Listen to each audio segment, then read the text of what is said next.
يا أيها الذين آمنوا إذا قيل لكم تفسحوا في المجالس فافسحوا. بسم الله الرحمن الرحيم الحمد لله رب العالمين والصلاة والسلام على رسوله الكريم وعلى آله وصحبه وسلم. Brothers, welcome again. Assalamu alaikum to another Friday night youth halaqah. We have a special guest for an interview. It's my role officially, Kemal, Brother Kemal. So Brother Kemal, you know him, many of us know him from a video which went viral online where he encounters the entrepreneur Simon Scribb, and it's kind of like a turning point. It's like almost like the hand of history is on your shoulder there, bro, where like you discover the skill, or the skill gets discovered, I should say, and then you really go for it. But we don't know the backdrop to that, so I wanted to like pick your brains on that a little bit and see what's the story and the struggle behind all that as well, obviously. So could you tell me a little bit about the background, how you got into photography, and then the build up to the eventual encounter? Assalamu alaikum. So, I started photography nearly 7 years ago at the GCSEs. I was 13, chose it, and I was doing it for 5 years. And when it came to actually doing my GCSEs, I really wanted to do sciences. And I started really hard for my sciences and maths because I wanted to actually be an astronaut, funny enough. And when I went to apply for A-levels, I was 1 grade away on my maths and sciences, so I couldn't do it for A-levels. From there, I went from being a complete science and maths guy to fine art, media, and English, which was just a completely different change in life, I guess, just from science to creativity. It was scary, but it was fun. I learned a lot of lessons. And then from there, I never managed to do photography as a job. It was more of a hobby. I would do everything now and then.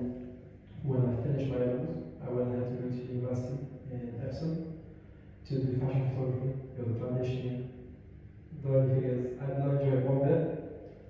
I really disliked the course. There wasn't much photography, there wasn't much fashion. The travel was getting too expensive, it was getting too far.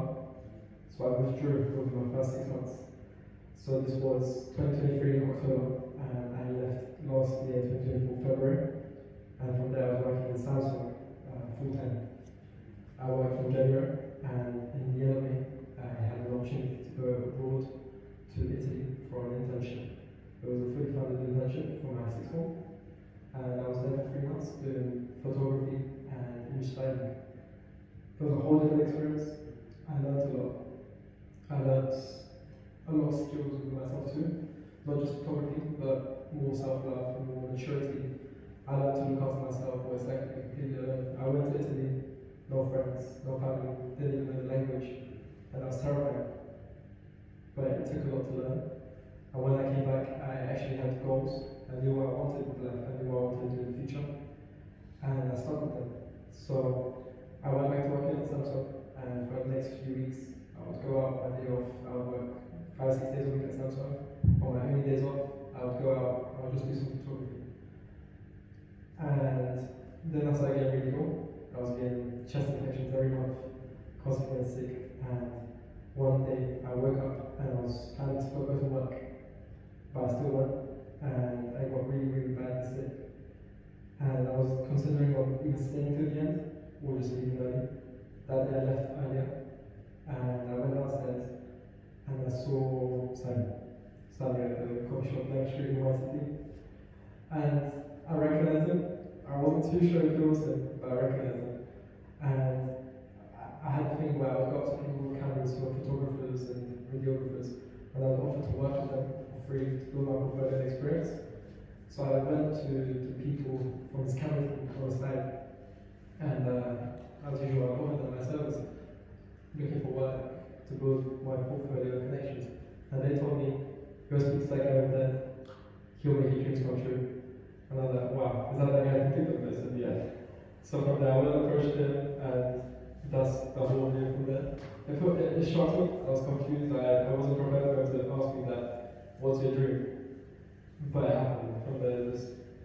It was a very eye-opening experience as well. It made me realize that at the time I was 19, I'm working 6 days a week for minimum wage for a job that was taking so much time away from me. 1 hour to travel there, 1 hour to travel back, plus 9 hours of work, 11 hours a day. It wasn't really good for my health mentally. There was a lot of pressure at work as well.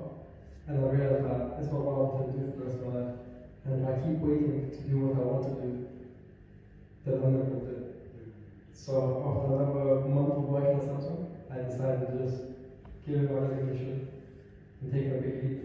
I had no money, no savings. I just went for it, and I took a big risk with it. Wow. Thanks for explaining that. That's amazing. I wanted to start with that because it's easy to just look at the snapshot moment and not appreciate all the struggle that comes before that. So would you say now that you're just fully freelance, or do you do a bit of employed work as a photographer, or is it a bit of both? Or? So at the moment, I'm not just doing photography. I'm trying to start my own other source of businesses. I'm looking around, keeping a secret now. But I'm looking around at different sources of income, inshallah. But I'm doing videography for my coach at the moment, for gym. I make videos in return for free coaching.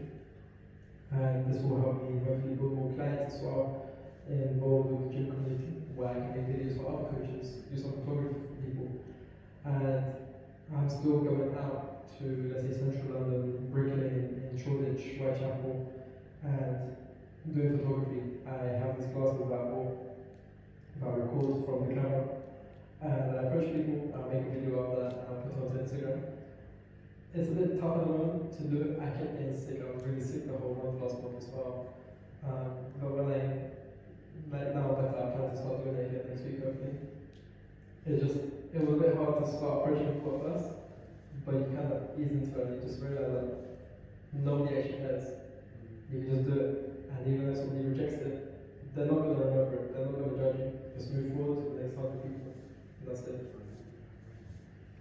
So, I know your route into photography, it sounds a bit unorthodox. Or maybe it is unorthodox, I don't know how photographers usually become photographers. But if somebody like youngsters here, some might want to get into it as well, what tips would you give to somebody who was looking to get into the field of videography or photography? This can go for anything that's to do with creativity as well. Just do it. Doesn't mean you have to leave a job or leave security. You can do it in the background as well. As long as you manage to have time to do what you actually enjoy. There's no need to tell you that you're doing your style doing wrong. It's your style. So if I go with my photography, nobody can tell me that my photography is bad or the way I edit is bad, because it's my style. It's what makes my photography, rather than just someone holding the camera and taking a picture. Just do it, and from there it can go to any factor of business. When you're launching your own business and being self-employed, you can reach out to 1,000 people, and it's either 99% of those ignore you or reject you, but that one reply will give that big boost of motivation and happiness. 1,000 people will reject you, and you get one good acceptance, you're good, you're happy, you got your extra work, you've got some money, you keep going from there. So I'm going to come back to photography because I've got a lot of questions on that. But just switching gears slightly. So we also know that recently, or in the last year, you became Muslim. 2 years ago. 2 years ago. 2 years ago. Okay. So how has that been? And that's also a journey that can obviously have its struggles as well. How did you discover Islam? So for me, growing up, my dad was my mom forced anything towards me. She told me I could do what I wanted to do. My dad kind of pushed it, but he wouldn't really teach me the rules of Islam or how to practice Islam, just how to tackle Islam. Over the years, I was growing up in North London. I was around a lot of atheists and just very different people, and I was very, very far away from Islam. Then in 2020, around COVID, I started getting a lot of attention on TikTok and Instagram. At the time, I was just posting alternative emo fashion,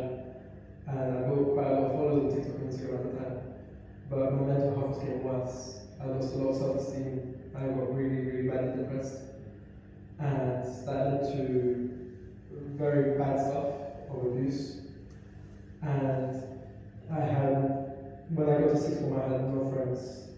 And at one point when I started to not abuse these things anymore, I pretty much lost everything I had, which was barely anything. But I had no friends. My mom wasn't talking to me. My dad wasn't talking to me. I was alone. Over the next few months, this was 2022, I was recovering, and I started going to the gym. And from there, I started meeting more people. Muslim brothers, one of my closest friends, he reverted at that time as well. And I always thought, it's not just coincidence that everybody I'm meeting is Muslim. Everybody around me is reverting to Islam. It's not coincidence, it's a message. But another part of me was saying, this is not who I am. I'm not Muslim, I'm not religious. And I soon realized that was just shaitan. And one day the gym was closed in my area, and my friend was going to go to the gym in Tottenham. And he called me, he's like, I'm going to go to Tottenham gym, but I'm going to go to the masjid first to pray Maghrib. It's Ramadan in 2 days, I'm going to pray. You can come with me, you don't have to pray, you can just sit in the car. I said, no, I'll pray, for just the respect of it. And mashallah, the imam in the mosque, an amazing voice, it felt very powerful and it felt right for me. And I was like, I felt right. And so that day I took my shahada with my friend. I knew that you could do it with the imam, you could do it with the sheikh.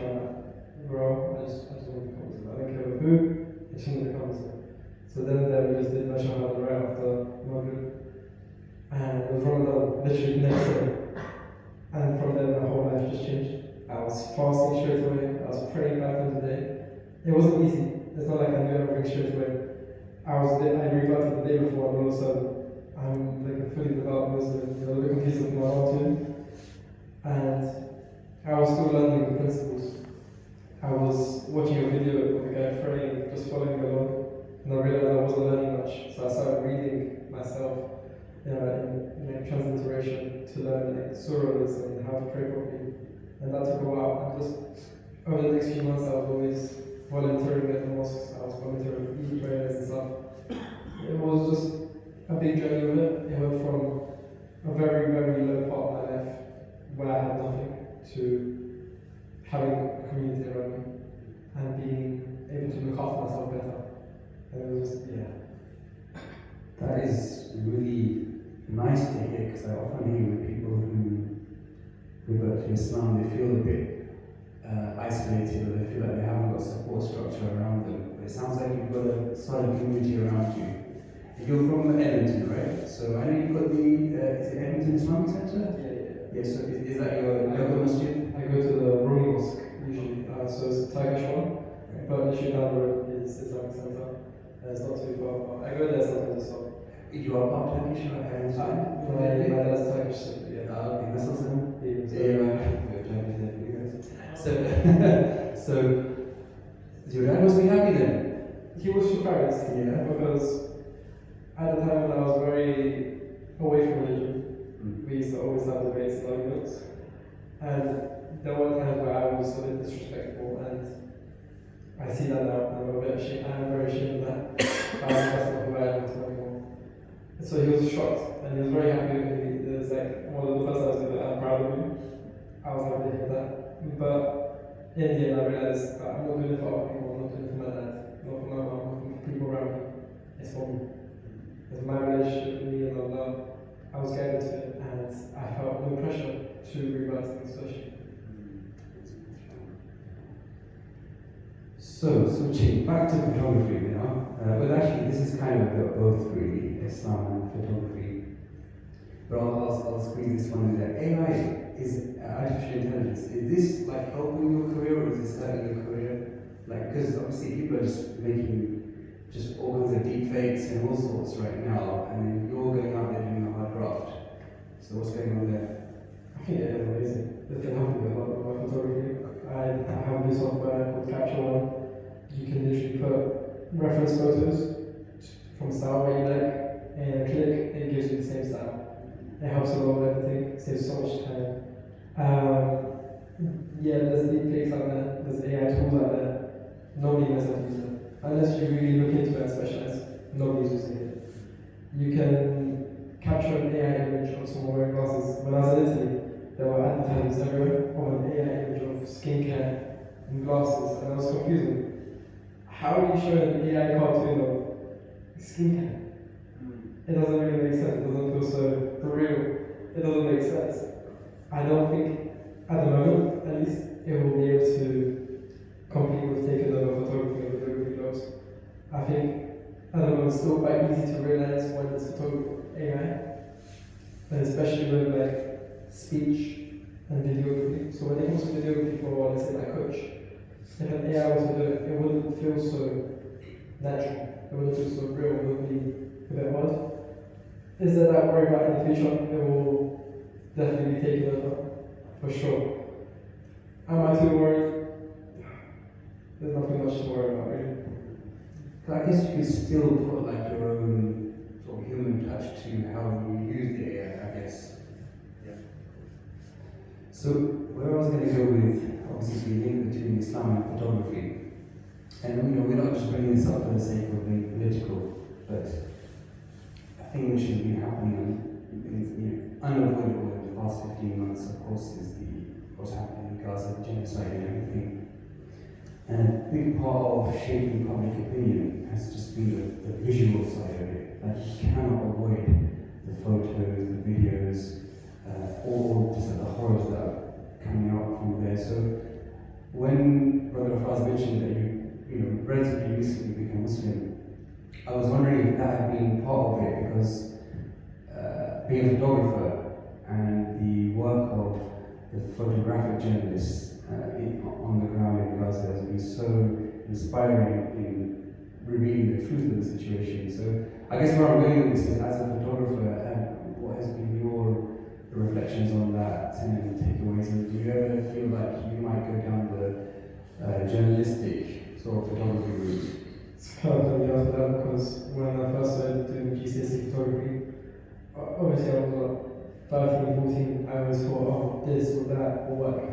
It was always astronaut or photojournalism. I think it's amazing. I think it does get tough. It can get very gruesome for other people as well, but it's important. You won't see the reality of it without those journalists, especially. It's a risky job, but it's needed to be done by someone. I would love to get into it. Obviously, it's a very tough position to be in. Not just within like, oh, how to get there, money, more of putting your life in danger just to show the world the reality of it, especially in Gaza.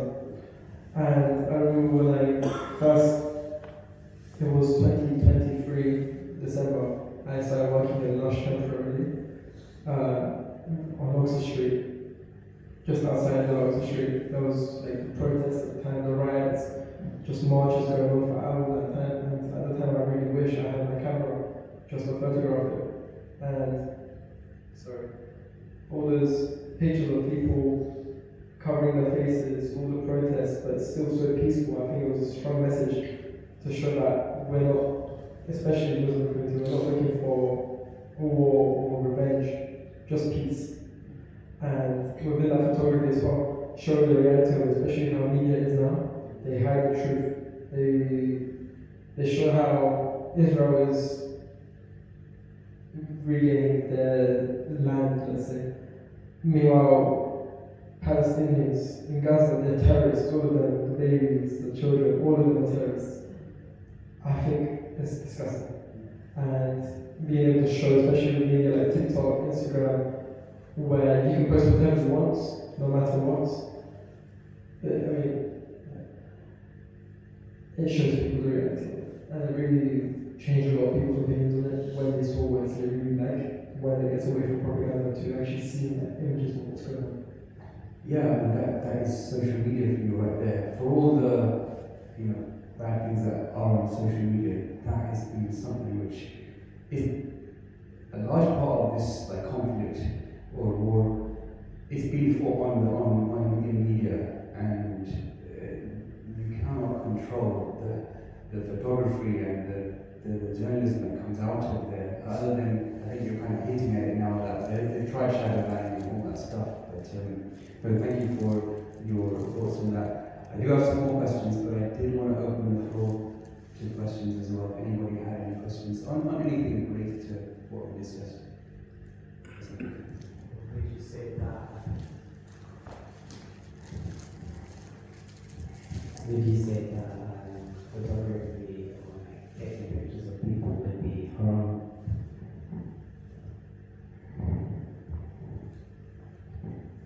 So we were talking about this earlier, right? So obviously none of us are scholars here, but I've looked into this previously, and there is some discussion on this subject in terms of having different interpretations of what photography is and if it comes under the ban on picture making, which we know there is a well-known hadith about the severity of making pictures and that is not allowed. So in summary, like the discussion goes down to, okay, photography is not haram because you're not physically making the picture. The science and the technology of a camera is like a reflection. It's like a mirror. But then obviously there is an argument to say that you're still creating a living image. So like many issues, many legal issues, it's something that you can have a difference of opinion over, and if you are taking the opinion of a scholar who has researched the issue and has come to a reasoned conclusion, then inshallah there's no harm in that. And it's definitely something that we should be fighting over. But at the same time, let's try not to be frivolous about it, in the sense that, I think this is what our discussion was kind of getting at, is that let's use photography for a good purpose as well. Let's try and make it useful, make it beneficial. If you are going to follow the opinion that it is allowed, I hope that makes sense. But definitely, I would encourage brothers to research it further if they feel a bit unsure about this. But there is some difference of opinion on that matter. And even on the image, seen on this subject, even on the issue of actually drawing pictures, within the four schools of thought, the well-known Sunni schools of thought, Maliki, Shafi'i, Hanbali, Hanafi, even there is a little bit of difference of opinion about the drawing of images. The Malikis are probably the most relaxed on this. They don't allow full-on statues and things like that, but they do distinguish between 2D and 3D. So my point is just there is some debate and discussion within our scholars about this issue. So definitely something that we shouldn't be hating and fighting each other over. So yes, and all that is best. Any other questions on this? Let's ask. It's the youth Halaqah, so we're going to go with the youth first.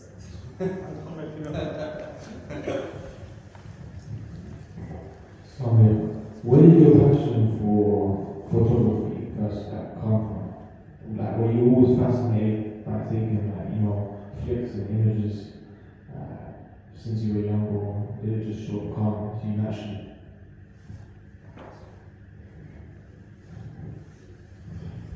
To be honest, I'm not entirely sure. I think what it was, I had to choose GCSEs. I had no idea what I wanted to choose. I had no idea where I was going. I was always quite a creative kid. I always had crazy ideas. I don't know, I chose photography to see if I could be as creative as I could. During GCSE, it wasn't like just photography, it was like I was creating things. I made a bunch of different types of collages. I made this board where when you look at it from one angle, it's photo, and from another it was like a mirror, because I was inspired from a thing I was showing at the time. Another time I was doing this very surreal art style of photography, and I plastered it all over a skateboard. It was just more releasing the creativity, whatever came into my mind. From there, I think what stuck with me is when I was choosing my A-levels, my photography teacher said to me, "Oh, that's a bit of a shame. You had a really good future with photography." And in a way, I feel like that influenced me going towards photography more and more since then. So I'm not too sure. I think it was there. It just I had to find it out myself over time. But again, you just have to try out different things and see what works for you. The reason why I continued going to that internship in Italy abroad by myself for photography was to see if I actually liked photography. Because you might like the hobby of it, but doing it for work you might not. And that's the difference between it. Doing it for work or doing it for a hobby. Same with anything else. You want to try it out to see if you like it for work, better than just a hobby. That's the difference between the two. Linked to that, do you find that, obviously you say that you kind of switched from the sciences to the arts at a stage, but when you think about it, do you think some of your science training or education kind of like feeds into the art at all? Somewhat. Yeah. Somewhat. So, I mean, at the time, especially with science, it's more about space. I love space so much. But sometimes I do consider like, capture. The reason why I do fashion photography making, I'm very much into fashion, but what I love doing as well is capturing headshot portraits of people. And I think it's quite fascinating because capturing a picture of someone's face, it shows a lot of detail about who they are. It's not just their face. You see their whole life, scars, spots, happy, sad, whatever. And I think it's the same within like space in a way. It has not much correlation together. But just when you're looking at the stars, stargazing, you see all of these different things everywhere, different life everywhere. And it's kind of like people watching, where you look at people and you think everybody goes home to a completely different life. Everybody has their own feelings, own thoughts, they have their own routines, own everything. Not one person does the same thing. You know, you might even live with the same person, but think completely different things, feel completely different things without realizing it. And at the time I was very fascinated by space because every star is different, every planet is completely different, and you never know what's going on each one of those, guaranteed. It's just kind of very interesting to me like that. You just reminded me of a verse of the Quran. Allah says, Allah subhanahu wa ta'ala says, فلا أقسم بمواقع النجوم وإنها لقسم عظيم لو تعلمون. Is that nice for the وإنه لقسم لو تعلمون عظيم. That Allah takes an oath by the stars. And he says, and if you knew that is a huge oath. And like when you go into the depth of the seal of stars, it's just amazing. It's huge. Galaxies upon galaxies. I mean, I didn't do justice to it, but you just reminded me of the Quran. MashaAllah. Yes, our young man here. I just want to say, I think it's a bit strange that people overlook it, but really everyone has a mobile phone that has the opportunity to take pictures and do videography. And the way the world is changing with, say, things like TikTok, Instagram, everyone's utilising it. But in terms of the skill set, no one really has any skills or any understanding of what they're actually doing. And I think it's a bit of a shame that people haven't actually caught onto the idea that they need some sort of basic training around it, and especially with the way the technology is moving now, and they need to try and utilise it to the best of their ability rather than have it as a little plaything to just mess around with and not do it the justice that it deserves. I actually want to say something about that. I've been saying this for quite a while, so the phones are a very powerful thing. Your phone can be £500 so it doesn't matter. It's a smartphone most likely. You can make millions from it, you can share messages, so many different things from it. But most people, they will sit on their phone, scroll for hours and hours, just waiting for time to pass. The amount of people who've changed their entire lives, everyone's lives around from just their phone, is insane. And most people don't realize how much you can really do on a phone. People will buy, when I was working in Samsung, a lot of time people will come in to buy a phone for their business because they're managing 15 different emails from different companies, from different works, or managing multiple different apps or cryptos or all of these random things. But a lot of people, they utilize their phones for business, for changing their life, or a lot of people, they use their phones to write. know, depends. Right now, for journalism, let's say, or just diaries, you can do a lot with your phone rather than just sitting there scrolling or taking a selfie. Any other questions, brothers? For an expert photographer here. All right, brothers. So I'm mindful of the time. So I just had a reflection that I wanted to share with everybody.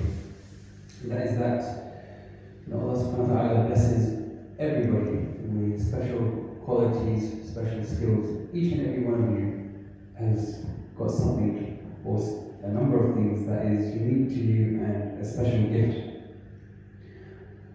But of course, we'll all be asked about how we use our gifts. It's how you use the blessings that Allah gave you.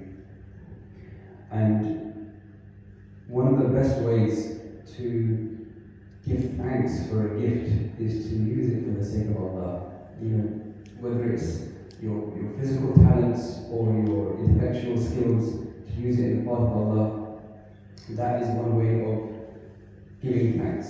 And so that when you are asked about it, this is on your scale of good deeds. And so this is, when I was thinking about Brother Kemal, I thought, obviously you've been on a long and tough journey, and it's brought you to the masjid. Eventually it's brought you to the masjid, and you were talking to our youth, you are still young as well, of course, about your experience, and you were helping us, you were inspiring us as well. And it's like reminding me of some of the Sahaba where they had great skills before they became Muslim. And then when they became Muslim, that was just, the volume was just turned up on it and it was used fully for the sake of Islam. So your story reminded me of that, and so I wanted to kind of bring it back to that as an inspiration to myself and to all of us. Like I think of, maybe the best example is Khalid ibn Walid, this great military general commander, and some say the only one to ever defeat, in a military sense, the Prophet ﷺ in the Battle of Uhud. But then, of course, we know that when he becomes Muslim, he is safe of Allah, he is the sword of Allah, and he is vanquishes all the adversaries of Islam. So, your story, kind of the way a person, like you said, you drift away, but you come back, and the skill that Allah gave you, you're now passing that on to your brothers in Islam. So, thank you for your time. I really appreciate that. And, I'm glad to hear that you've got support in Edmonton, but you've always got you guys here. Always welcome here. We hope to have you again soon, inshallah. Jazakallah.